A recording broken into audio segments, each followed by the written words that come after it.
Hey guys, in this video, I will show you how to delete your Brawl Stars account. Alright, let's begin.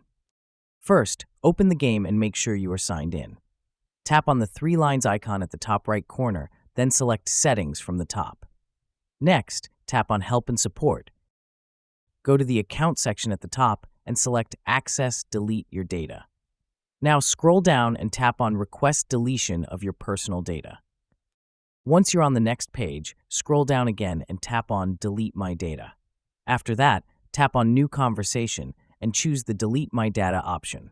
You will need to confirm the deletion multiple times.